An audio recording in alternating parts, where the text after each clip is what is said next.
It's hard to know exactly what the true cost of ownership is for a Tesla Model Y. The sticker prices for these vehicles change dynamically. And there are also a handful of government and license fees that you need to consider. And beyond just the purchase price, you also need to factor in the total electricity cost of charging, as well as the maintenance costs of your Tesla vehicle to get to a real figure. So to get to a true Tesla Model Y cost of ownership, I've constructed this quick and simple spreadsheet that calculates most of the common line items that I could think of that would be involved in the purchase and maintenance of a brand new Tesla Model Y, or any other Tesla for that matter, over a duration of 10 years of ownership. So in this video, I'll go over all of the components of this worksheet in full detail to show you what the realistic cost of ownership would look like for a 2023 Tesla Model Y.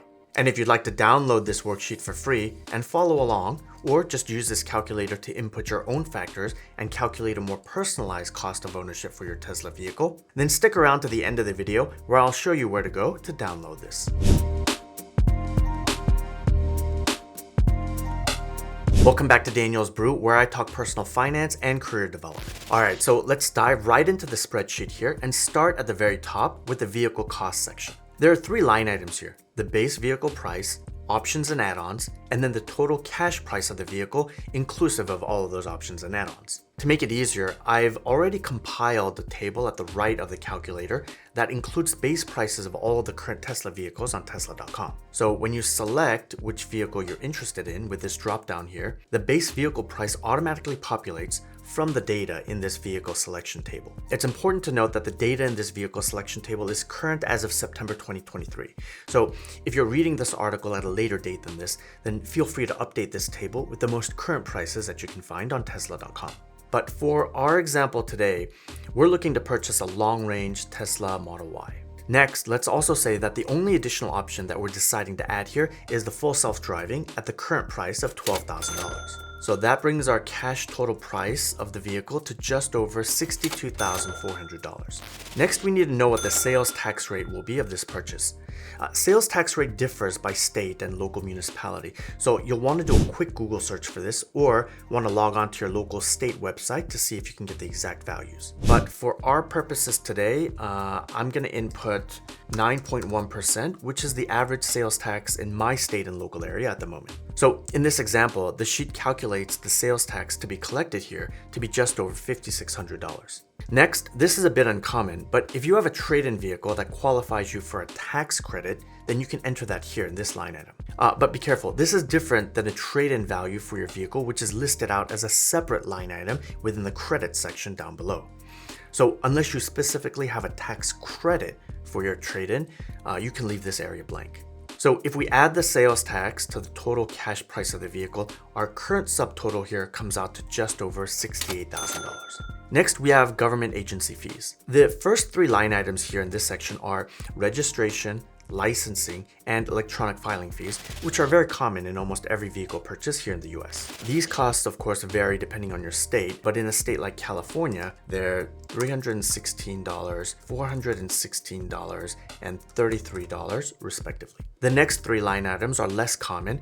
They're the tire fee, battery fee, and other additional fees. If there are tire and battery fees associated with your purchase, they're usually taxes that are imposed by government clean energy or other sustainability agencies, and they shouldn't be very much at all. And then there are the other fees line item, which is where you can input any luxury tax or any other type of incremental fees that are unique to your local government. So in our example, we have a combined $765 in government taxes, which brings our running subtotal up to almost $69,000. Alright, the next section here is the credit section, where you can outline any credits that you might receive at the point of sale. The first line item here is for deposits. While this isn't common anymore, if you are required to put down a deposit to reserve your particular Tesla vehicle, then you can input that value here. This amount that you've already paid in terms of that deposit will be deducted from your total purchase price as a credit. Next, if there's any amount that you've given to the dealership as a down payment for your vehicle, that belongs in this line item. Following that is the line item that captures any EV incentives or credits that your state might offer you, such as the California Clean Vehicle Rebate Program that gives you $7,500 back. So we'll enter that line here. And then below that is the value of any trade-in vehicle that you're factoring into the purchase of your Tesla vehicle. If you're not sure what your current vehicle's trade-in value is, all you have to do is log on to a website like kellybluebook.com and then simply enter in all your details for an online estimate. And lastly, if there are any additional credits not listed here that you want to be part of your purchase transaction, you can enter that in here in the other credits line item. That should give you a total sum of credits in this section, and that last line will show you what the running subtotal is after the value of all of the credits have been deducted. In our particular example here, the only credit that you can see that I've applied here is the $7,500 California EV incentive, which brings our running subtotal down to just over $61,000. The last section here in this purchase price table is the other dealer's fee section. Now, this area just captures any order or documentation fees that are associated with the dealer getting your vehicle ready for purchase. These fees are listed on the Tesla website, so I'm simply just copying them over here into their appropriate line items in this section. Putting all of these line items together, this brings our total purchase price for this particular Model Y to about $63,000. But that's not the end of our story. In order to calculate the true cost of ownership, we still need to factor in the price of maintaining our Tesla Model Y purchase across the lifetime of our possession. Now, for the sake of this calculation, I've assumed that we'd be keeping our vehicle for a duration of 10 years. So our cost for the ownership figure will reflect all of the factors that go into that 10-year lifespan.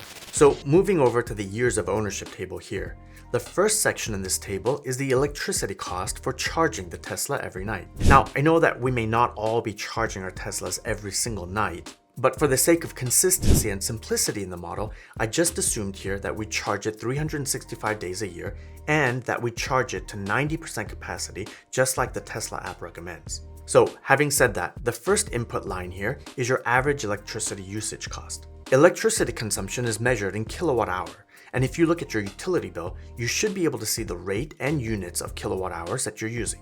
My particular utility company has a two-tier pricing system where the first 491 kilowatt hours used is priced at 11 cents per unit, and anything beyond that is charged at 12.9 cents per unit. And because I'm likely charging my Tesla at both pricing tiers, and for the sake of simplicity in this model, I'm simply taking the average of the two rates and logging it in here as the average electricity cost to charge my Tesla.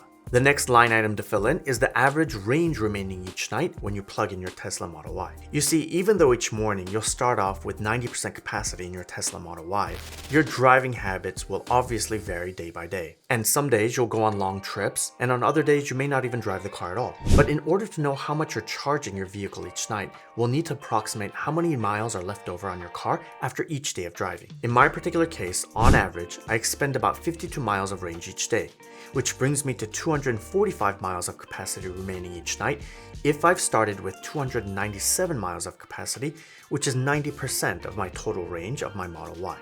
So once I enter that figure in, this Excel model will take those numbers along with the max range and max battery capacity of the vehicle, which pulls from my vehicle selection table on the right, and calculates the amount of kilowatt hours the Model Y needs to draw from the power grid to charge the car. And in this example, that computes out to about 11.82 kilowatt hours needed. And together with the per kilowatt hour electricity cost that we inputted in the first line item of this section, that equates to a cost of $1.42 in order to charge my Model Y to 90% each night. And that works out to a yearly total of $517 if I charge my car every single night. And now that we have this calculated for the first year, again, for the sake of simplicity, I'm just going to go ahead and drag that same average electricity rate and average remaining range across all 10 years of ownership here.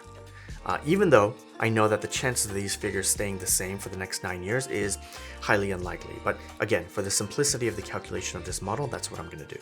Okay, next we have to go on to the maintenance section of this table. One of the best things about owning a Tesla or any other all-electric vehicle is that because of the lack of a combustion engine, the maintenance required to upkeep these vehicles is far less than that compared to a gas-powered vehicle. There's no oil change to perform, no oil filters to replace, no fuel injectors or no timing belts to be replaced, and because Because Tesla motors utilize regenerative braking, which leverages the vehicle's electronic motor to create resistance and slow the vehicle, the Model Y's brake pads is likely to last at least twice as long as those of comparable other gas-powered vehicles. But while the maintenance is light for a Tesla Model Y, it's not non-existent. So in this next section of the Excel model, I've listed out lines for the 5 most common maintenance items that Tesla owners face and their approximate costs. But one thing to note, because the frequency of these maintenance items hinges upon the driving patterns of the individual, for the purposes of this example, I've used my driving habits as a proxy for what the average Tesla driver would require. Later on, when you guys personalize this Excel model, feel free to adjust the maintenance figures to suit your driving behaviors. Alright, the first segment here is tire rotations. All cars need their tires rotated, and Tesla recommends rotating them every 6,200 miles. And in my neighborhood, a local car service center quoted me $60 for a tire rotation, and given my driving habits, I'd likely need to do this about 2 times a year, which would come out to be about $120 of cost. Next, we have tire replacements. On average, Tesla tires last about 25 to 45,000 miles. So given my driving style, I think I'll likely need a full set of new tires every other year. A local tire shop in my area quoted me $1,200 for the full swap, but of course your costs will vary based on your location, shop of choice, and of course the type of tires that you choose to purchase. So let me put that in here. Next, we have windshield wipers. This is a very minor cost, hardly worth mentioning, but I typically replace my windshield wipers every 3 years. So for me, that would be a hit of about $35 to my wallet each time. Next, we have cabin air filters, and Tesla recommends replacing your cabin air filter every 2 years. And a typical Tesla Model Y cabin air filter will cost about $45. And lastly, as amazing as regenerative braking is, at some point you're gonna have to replace the brake pads that come with your Tesla vehicle. Now, this one is heavily dependent, of course, on driving behavior, and there doesn't seem to be a clear standard on how long brake pads typically last on a Tesla. But anecdotally, I've heard that you can go your first 4 years of driving without needing a brake pad replacement. However, once you do need this service, it's said that this is one of the more pricier maintenance costs that you could have, ranging anywhere from $1,800 to $2,500 to replace the brake pads and the rotors. For the sake of this Excel model, I'm going to input $2,000 of cost every 4 years for this line item. That brings us to a total of $11,530 of maintenance over the course of a 10-year period of ownership. So if we combine the total vehicle cost at the point of purchase, the 10-year aggregated maintenance cost, and the total anticipated yearly charging cost for a Model Y, then that grand total of ownership across a 10-year lifespan for this Tesla Model Y comes out to almost $80,000. Now, keep in mind that this Excel model is designed to give you a general ballpark figure of the total cost of ownership of your Tesla vehicle, but there's no way for this spreadsheet to account for every different nuance or every detail that you might come up with in your own specific ownership experience. But if you're looking for something that'll give you a detailed estimate to help you in your purchase decision for a new Tesla vehicle, then this Excel model should be more than sufficient to help you in that aspect. And the good thing about this spreadsheet is that you can do this modeling for any and all Tesla vehicles that are currently on sale, simply by using the drop-down to select a different vehicle for the model. So feel free to play around with this as much as you need to help you make an informed purchase decision. And as promised, if you'd like to download this Excel spreadsheet for free and configure it to your own personal details to get a more accurate picture of the estimate, simply click on this link to go to my website, danielsbrew.com, to access it. Lastly, if you found this article helpful and you're looking to purchase a new Tesla vehicle, then feel free to use my referral code when you make your transaction online to receive a small discount or bonus when you make your Tesla purchase. As of September 2023, I believe you get a $500 discount and 3 free months of FSD if you purchase with the referral code. But of course, these terms are subject to change at Tesla's discretion, so make sure you check the Tesla website for the most current details. Alright, so that's it for this video. I hope you found it useful, and I'll catch you guys on the next session of Daniel's Brew.